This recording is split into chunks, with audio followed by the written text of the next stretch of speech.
in honor of our men and women in uniform who protect and defend our freedom around the world, if you please stand and join me for the Pledge of Allegiance. I pledge allegiance to the flag of the United States of America and to the republic for which it stands, one nation, under God, indivisible, with liberty and justice for all. Please be seated.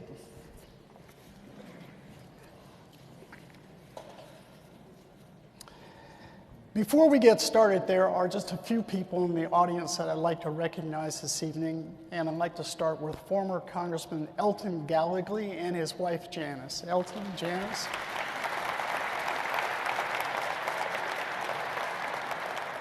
Let me also introduce, if you don't know him by now, Matt Jacobs, a former federal prosecutor who was running for election to represent California's 26th congressional district. Matt.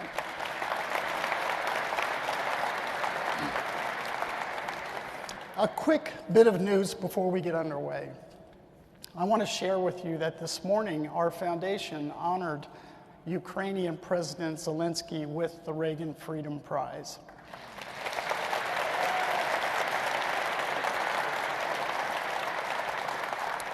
Our chairman, Fred Ryan, met with Ukraine's ambassador to the United States earlier today, and by now I am sure that she has passed word of this award on to President Zelensky. President Reagan presented the first Reagan Freedom Award to Mikhail Gorbachev of the former Soviet Union in 1992. How times have changed.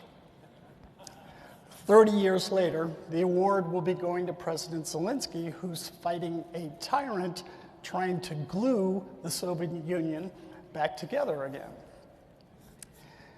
In this time of devastating upheaval and loss, if you would, please join me for a moment of silence for the freedom-loving Ukrainian people fighting for their very lives.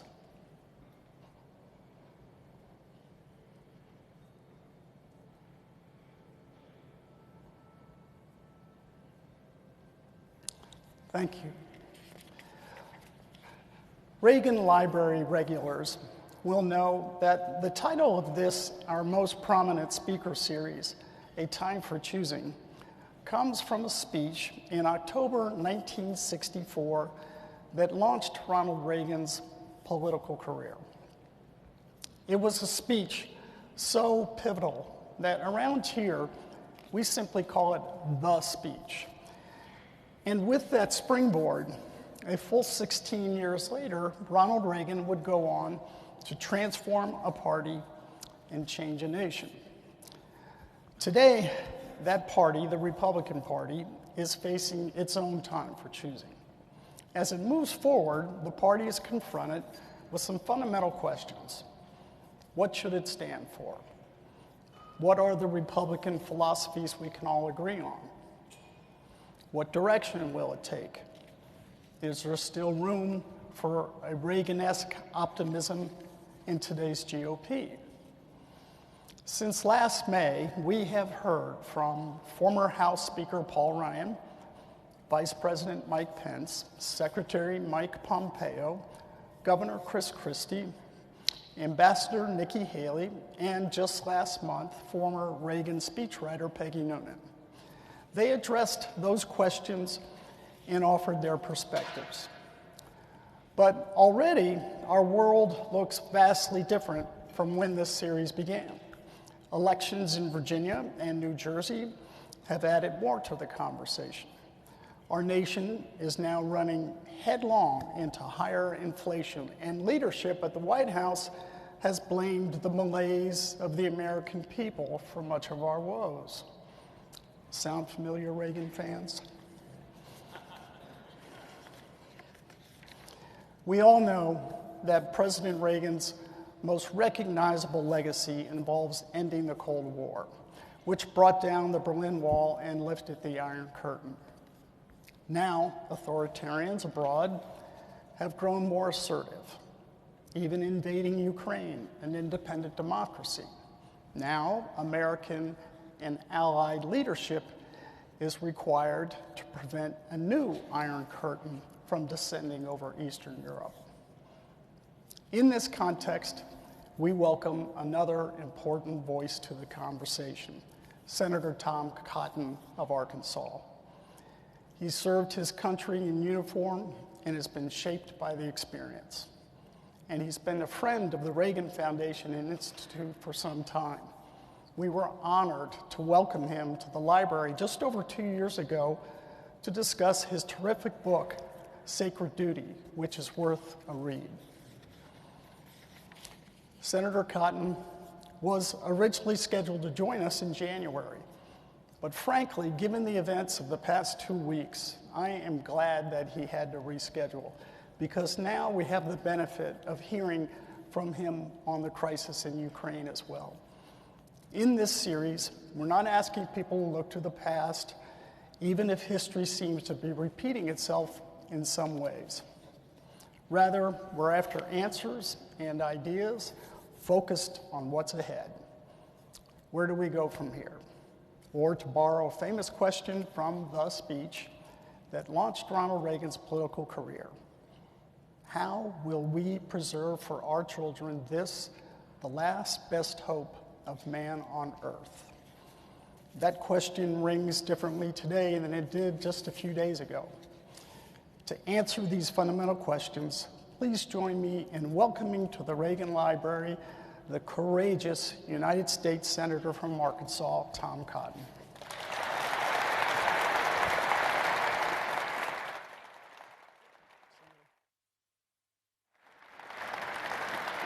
Thank you. Thank you. Thank you. Thank you all. Thank you, John, for the kind introduction.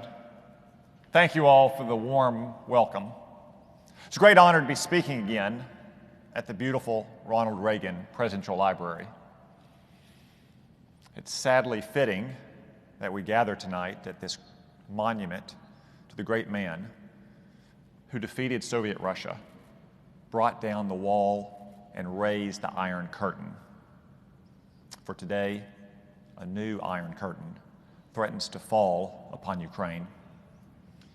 I recall the words of President Reagan when the people of Poland resisted the same brutal aggressor. There is a spirit of solidarity abroad in the world tonight that no physical force can crush. It crosses national boundaries and enters into the hearts of men and women everywhere. We, the people of the free world, stand as one with our Polish brothers and sisters. Tonight, we stand with our Ukrainian brothers and sisters.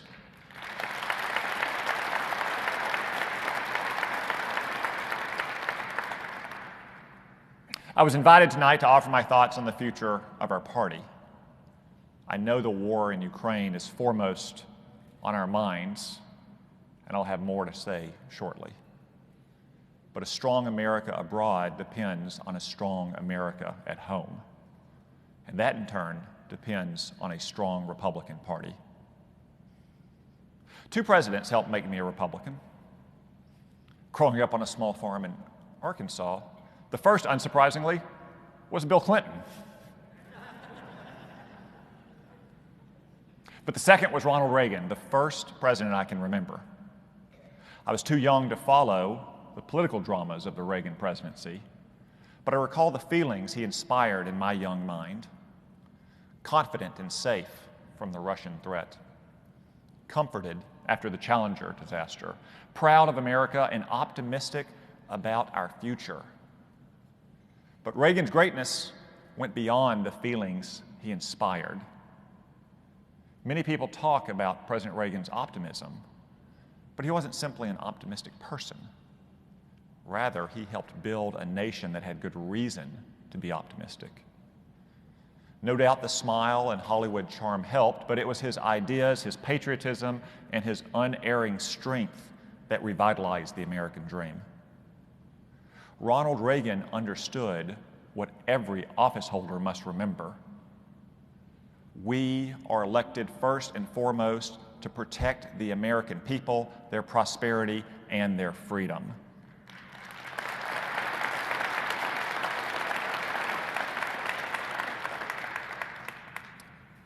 Circumstances have changed since his time, but the truth then is the truth today. This grand old party's objective remains the same: to protect and preserve a proud, strong, safe, and wealthy nation.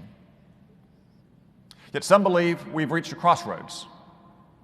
One hears a lot these days about the future of the Republican Party. Some can't imagine how the same party sent both Ronald Reagan and Donald Trump to the White House. They contend that our party must somehow choose between the legacies of these two men. I disagree. For all their differences in temperament and style, there's a deeper continuity in the beliefs of our 40th and our 45th presidents. I could sketch out the similarities with great details about policies and programs. Instead, I'll illustrate it with a painting. Both presidents adorned the walls of their Oval Office to reflect their own tastes and personalities. But they each chose a painting that was nearly identical. It wasn't a painting of a great battle or a beautiful American landscape. It wasn't even a portrait of a great Republican president. No, it was a portrait of a Democrat. A Democrat whom Reagan called one of our nation's greatest heroes, and whom Trump called a hero and a genius. That Democrat was Andrew Jackson. Both presidents belonged to a political tradition that might properly be called Jacksonian. This tradition is concerned first and foremost with protecting normal Americans and advancing their interests. Andrew Jackson championed the cause of these Americans, especially the striving and self-sufficient frontiersmen, farmers, and workers. Just as today, our nation's elites tended to look down on these Americans, the deplorables of their day. And indeed, when Jackson's supporters came to Washington for his inauguration, the elites called them a rabble, a mob, and compared them to the barbarians who sacked Rome. Sounds familiar, doesn't it? Andrew Jackson created the modern Democratic Party in his image. Its very logo, the donkey, comes from his critics' insults that he was a jackass. And for nearly 2 centuries, Democratic Party faithful celebrated Jackson, seeing themselves as the party of the common man, aligned against the forces of wealth and inherited power. Rank-and-file members attended Jefferson Jackson dinners. Democratic presidents made pilgrimages to Jackson's hermitage, and they all proudly held high the torch of Jacksonian democracy. Not anymore. Democrats today are busy canceling their party's founder. They've erased his name from their dinners. They've denounced his legacy as evil. They've even tried to remove his image from the $20 bill. The Democratic Party today is hardly democratic and certainly not Jacksonian. They reflect the tastes and the prejudices of a small, overeducated elite clustered in a few of our great cities. They serve the interests of the wealthy and the powerful. They speak the alien language of the campus seminar room and import its culture into the corporate boardroom.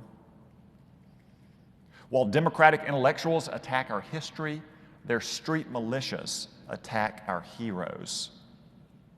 When you're tearing down statues of Washington, Lincoln, and Grant, it's not because you're protesting historic wrongs, it's because you hate America.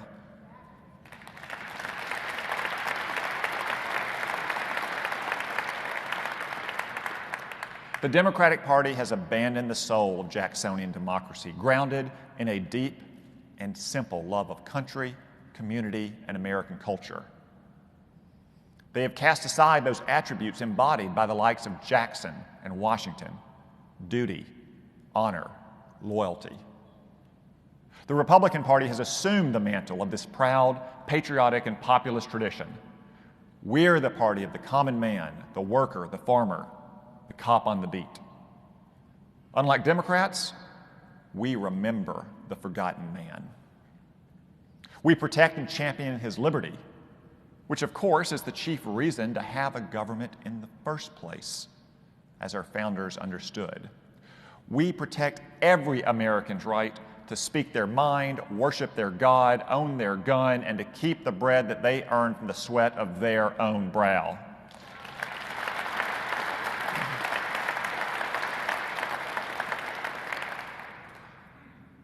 That means we must protect Americans from the sprawling and entrenched administrative state that purports to dictate what cars we can drive, who can work where, and under what conditions and when our kids can go to school. This administrative state, a deep state, if you will, insulates itself from the consequences of its folly and arrogance, no matter how severe its mistakes and abuses. The deep state claims the right to rule by scientific expertise. But our Constitution rests on rule by consent of the people, not rule by self-appointed so-called experts.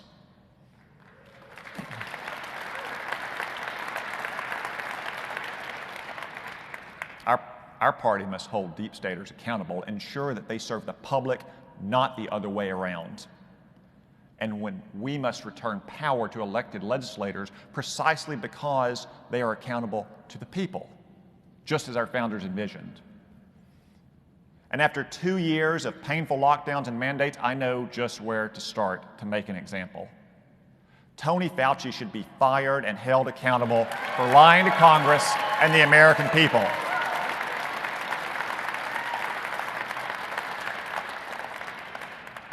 Andrew Jackson famously battled the federal Leviathan in his day and waged a war against the corrupt National Bank, which bribed opponents and was willing to destroy the American economy to maintain its own power.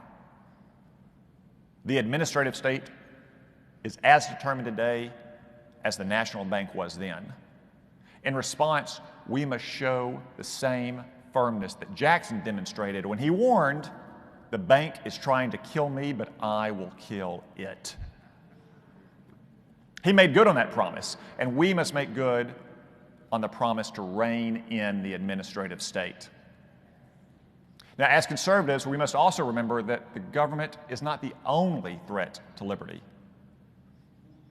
Big tech monopolies and social media mobs can immediately and permanently destroy one's reputation and livelihood for no crime worse than holding views that Barack Obama professed just a few years ago, such as that men shouldn't be allowed to compete in women's sports. We shouldn't continue to provide extraordinary legal protections to these companies, some of the most powerful companies in the history of the world, while they censor and deplatform our views and our voters. And we shouldn't be cowed by a dishonest media that conspires with the Democrats and big tech to cancel, censor, and smear normal Americans.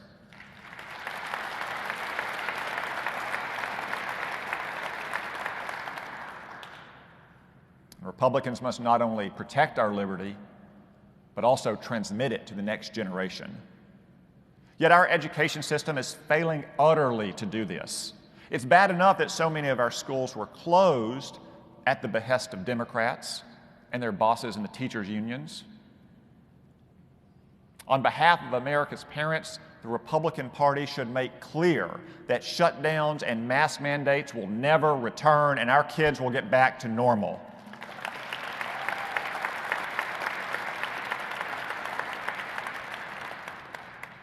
But what's worse is the curriculum when our schools are open. For years, our kids have lagged behind in basic achievement. Now, radical activists are shutting down AP and gifted talented programs because they don't like the racial mix of the students in them. The same goes for public schools with selective admissions. These radicals even claim that English, math, and standardized tests are somehow racist. These same radicals who can't teach our kids to read or do long division would, however, teach them to have contempt for their parents' beliefs and customs. They indoctrinate our kids with their extremist theories about race and sex. They preach that America is racist and that we should be ashamed of our country. Republicans have to protect America's kids from this madness.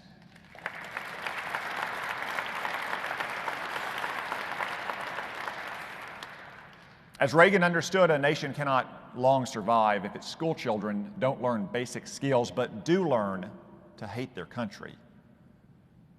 Most Americans are good, honest citizens who want their children to love America, worship God, and learn the skills necessary to succeed. That's a pretty good education platform for the Republican Party, if you ask me. We're the party of opportunity, achievement, and excellence for all. We will keep schools open, involve parents as partners in their kids' education, teach kids the skills they need, and restore patriotic education.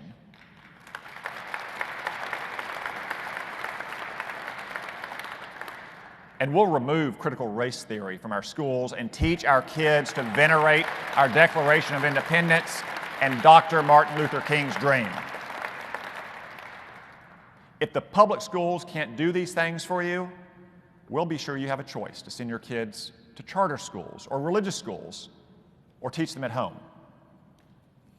Along with protecting our liberty and preserving it for our posterity, our founders also understood that protecting our people from violence, crime, and the breakdown of law and order is another chief responsibility for the government. Here, too, the Democrats have abandoned the American people, especially our most vulnerable citizens.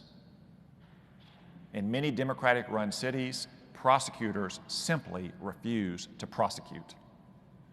These so-called progressive or Soros prosecutors haven't just abused prosecutorial discretion, they have embraced prosecutorial nullification, ruling entire categories of serious crimes out of bounds for prosecution. They've contributed to the worst increase in murder rates on record and the most drug overdose deaths ever. There's only one answer to these radicals. Republicans must work to recall, remove, and replace every last Soros prosecutor in America.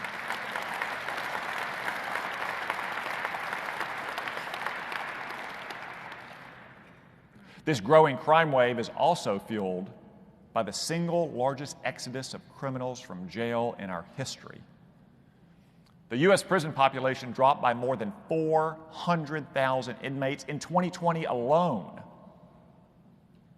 Much of this decline was motivated by the faddish claim that our nation has an over-incarceration problem, when in fact we have an under-incarceration problem.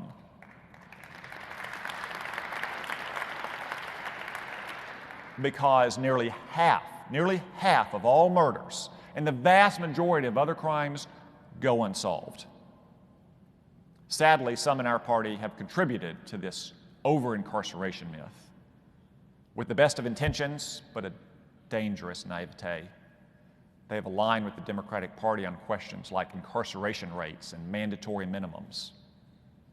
And no piece of legislation did more to harm our status as the party of public safety than the First Step Act. That deeply flawed law reduces sentences for crack dealers in the midst of a drug epidemic.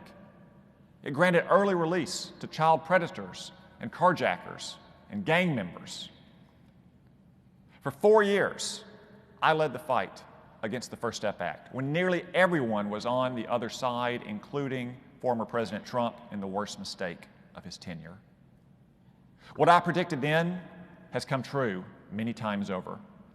Criminals released from prison under the First Step Act have committed many more heinous crimes.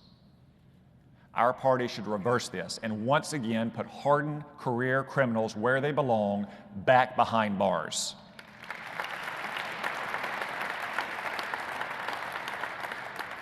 It's time to declare a new war on crime that won't stop until the carnage stops.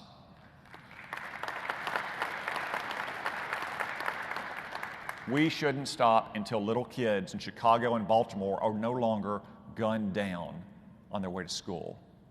until fentanyl overdoses are no longer the leading cause of death for our young people, and until law-abiding citizens can walk our city streets without fear of being the next victim on the evening news.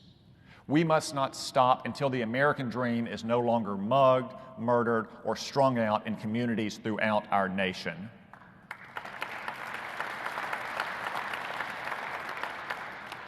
And here we can take inspiration once again from Old Hickory. In 1818, criminals and marauders used lawless portions of Spanish Florida as bases to attack and kill American citizens. In response, General Jackson invaded Spanish territory, rooted out those responsible, and then conquered the Spanish capital just for good measure.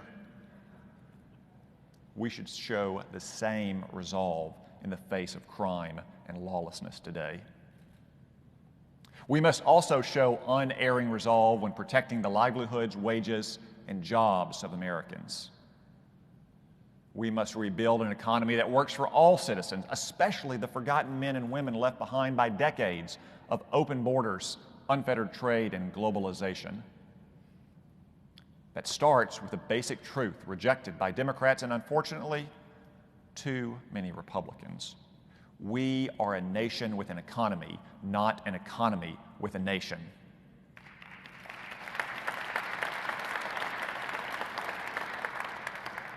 We are a people with principles, not a set of principles with a people.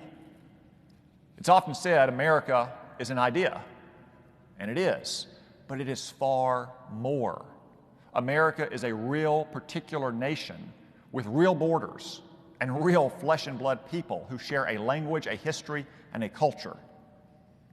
America's leaders owe our loyalty to the American people. We must put their interests and aspirations first. The phrase America first gives the vapors to globalists in both parties, partly because of its World War II era disrepute. But to the Jacksonian ear, it sounds like simple, obvious common sense. If we don't put America first, who will?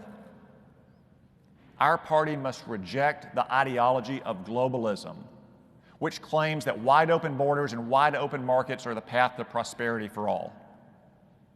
America's shuttered factories, boarded up main streets, and derelict drug dens stand as a grim monument that rebuke this theory. There is no right of free movement of a foreign people or foreign products into our nation. We don't owe the privileges of citizenship to those unbound by the obligations and responsibilities of citizenship. Put simply, our immigration and trade policies should protect and serve the interests of the American people.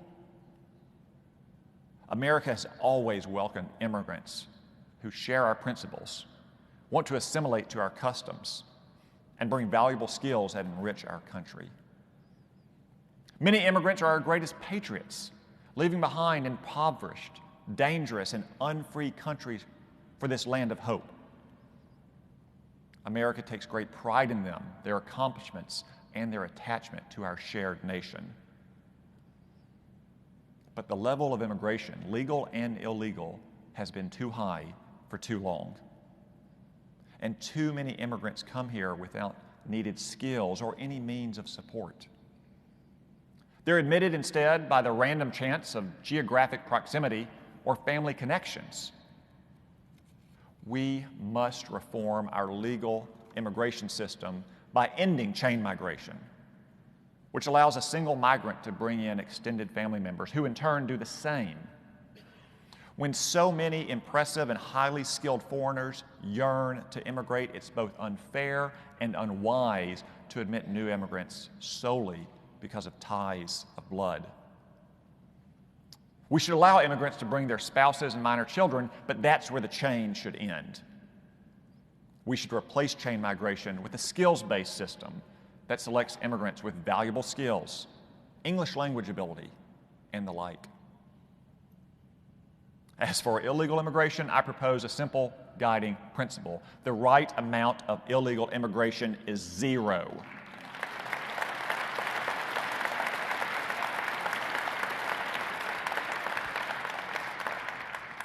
We ought to adopt policies that reflect this simple principle.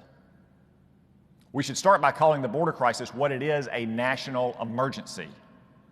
We must surge resources and personnel to secure the border, strengthen and modernize our ports of entry, and yes, we must finish the wall.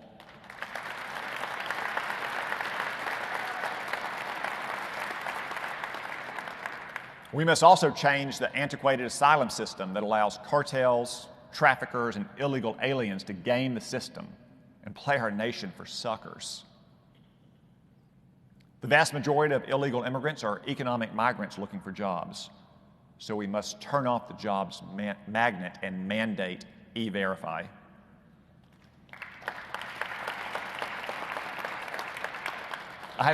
I know that globalist CEOs who complain about American workers will protest this policy, but here's my answer. Invest more in American workers, pay them more, and treat them better.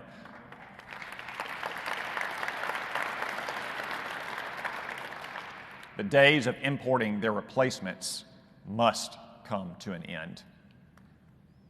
And we cannot tolerate Democratic demands for amnesty in return for a secure border or a tougher asylum system or E-Verify. We can't solve one crisis by laying the foundations for the next. We must learn from President Reagan's greatest mistake, and we must never agree to any form of amnesty in return for mere promises of enforcement.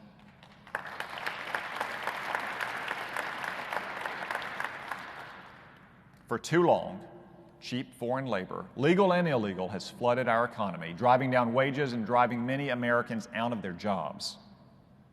This has greatly enriched corporations, especially in the tech industry, at the expense of American workers and their families. The same warped priorities have guided our trade agenda. For decades, Washington has adopted a cheap goods at any price policy, as if cheap stuff could substitute for lost jobs and a dying industrial base. Indeed, both parties are complicit in one of the single worst mistakes of this generation: granting communist China permanent most favored nation status and admitting it into the World Trade Organization.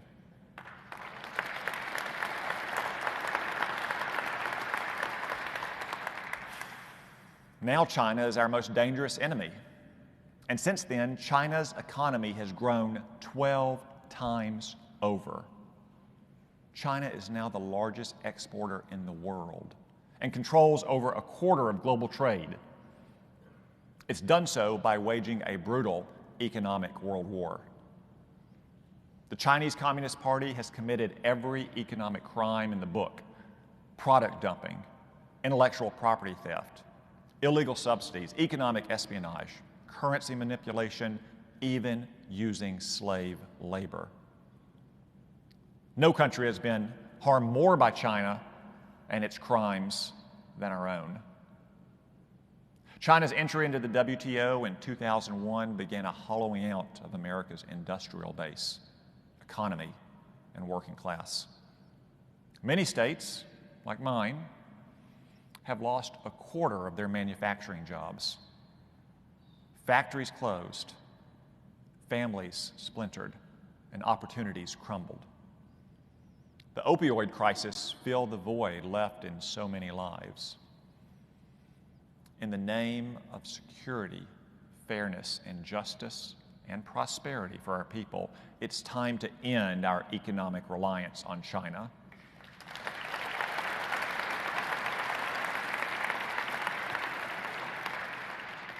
It's time to decouple our supply chains, but decoupling is not enough. We ought to ban U.S. investment in strategic Chinese industries and encourage reshoring of U.S. factories and jobs and punish offshoring to China. Further, we need to scrutinize and regulate Chinese investment in America much more closely.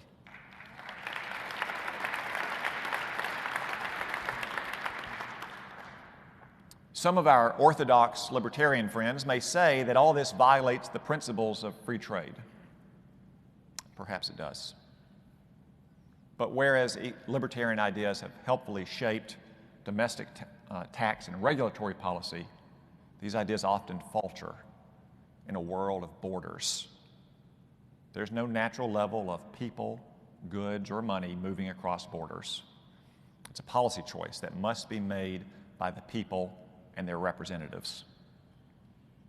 Reagan understood this, which is why he firmly protected America's auto and steel industries when they were deluged with cheap, subsidized imports. And he cracked down on trade abuses when they occurred. Free trade isn't free unless it flows both ways.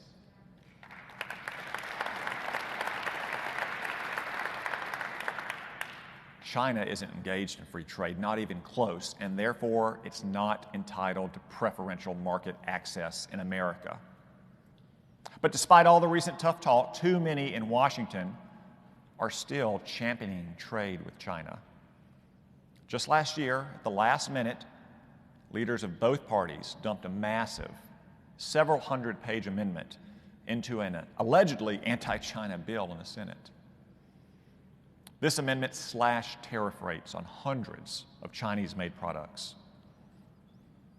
The Senate overwhelmingly approved the amendment. I was one of only 4 senators to vote no.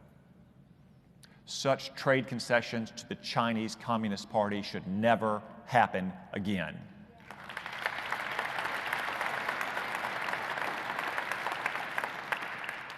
For too long, our leaders have adopted short-term and short-sighted economic policies, selling off the inheritance of our ancestors for short-lived profit. We've been governed from quarter to quarter as if America is a corporation, not a nation. This era must come to an end.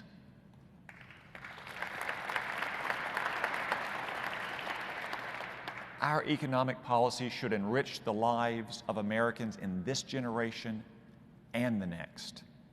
And this principle goes beyond trade. The Republican Party's policies must protect the American dream for all our citizens. That means alleviating the tax burden on normal, middle-class Americans and raising their wages. And Republicans must ensure that the dollar retains its value. Inflation isn't so much of a burden on the rich who invest their money in the market, but on ordinary workers who keep their money in checking and savings accounts. For these Americans, a strong dollar both encourages and rewards a lifetime of saving and thrift, not spending and debt.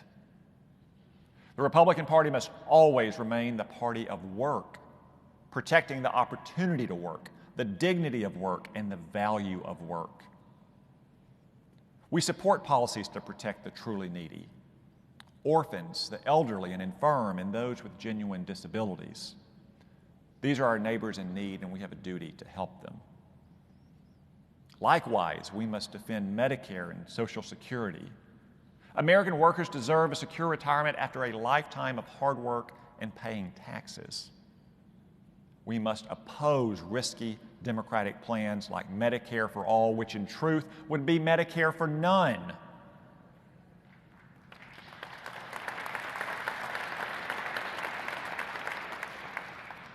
But Republicans must also insist that everyone who can work does work.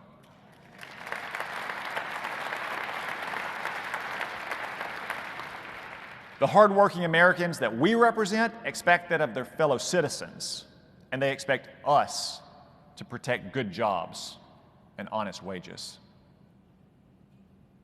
Just as our economic policy should put America first, so should our foreign policy.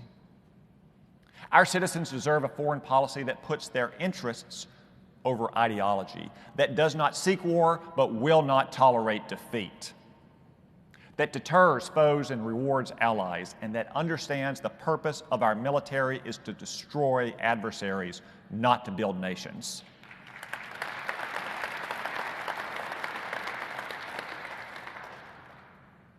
This is a foreign policy, above all, of peace through strength, because only the strong can survive in a dangerous world. Only the strong can preserve their freedom. Only the strong can protect the weak, and only the strong can afford to be merciful. One of the most effectual means of preserving the peace is to be prepared for war. Wisdom of the ages, as true today as it was when George Washington spoke those words in his first State of the Union address. Andrew Jackson was another man of great strength and resolve. He reportedly cautioned secessionists that if one drop of blood was shed in defiance of federal law, then he would hang the first man he could get his hands on from the first tree he could find. When some doubted Jackson would go through with a hanging, one man warned that when Jackson starts talking about hanging, it's time to start looking for ropes. America's enemies likewise must never doubt our resolve. While we should never stumble again into vague, ill-defined missions, we also cannot hesitate to employ military force to protect our nation and our people. The killing of Qasem Soleimani was a righteous strike, and it didn't start a so-called endless war. President Reagan sank half of Iran's navy in the tanker wars, yet World War III didn't break out. Another Republican president, U.S. Grant, stated my view of the matter. The art of war is simple enough. Find out where your enemy is. Get at him as soon as you can. Strike him as hard as you can and as often as you can, and keep moving on. This is our party's legacy, and the Republican Party must always remain the party of American strength, confidence, and honor.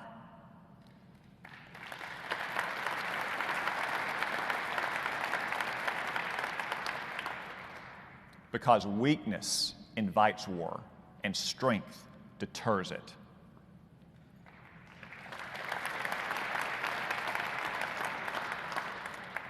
The Democrats certainly don't have what it takes to defend America.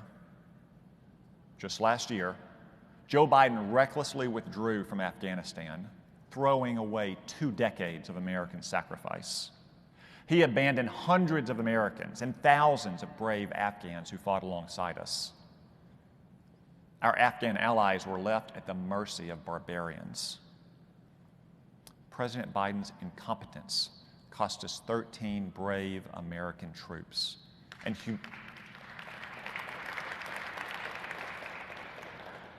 his incompetence humiliated American power before the world. Yet he called this debacle, amazingly, an extraordinary success. What Joe Biden calls extraordinary success was in reality defeat with dishonor. Yet another example of a sad truth. Our warriors have never lost a war. They've only had politicians squander their victories.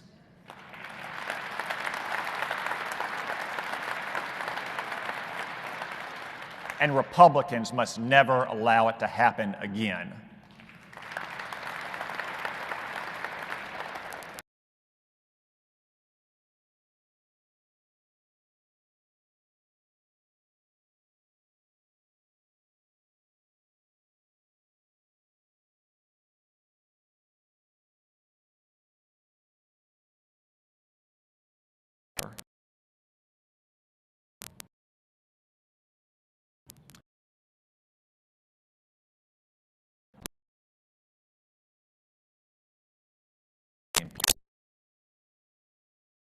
That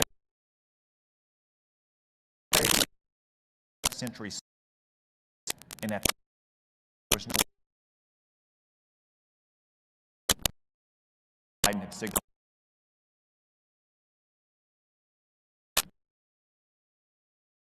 the extent waves session.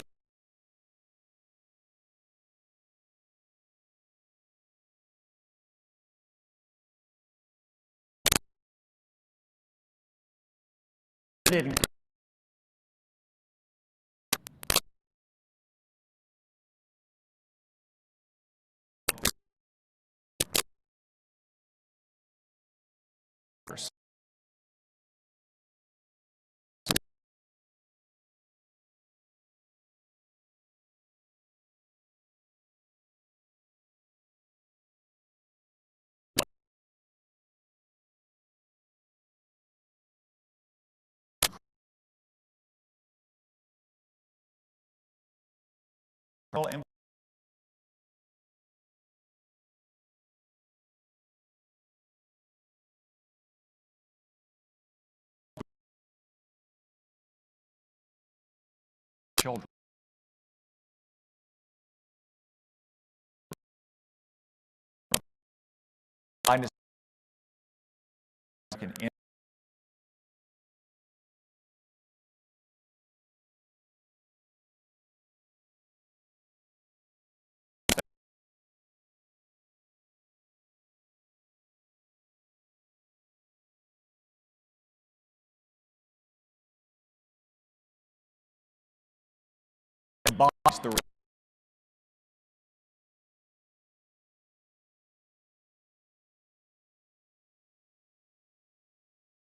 Now,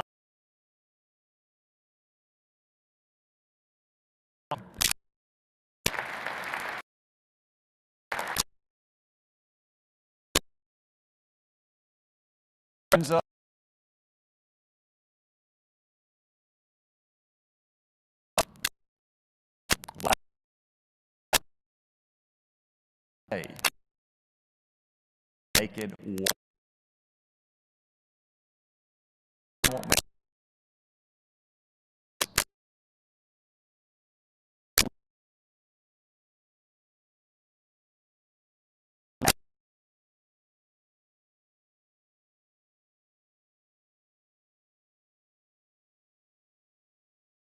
Will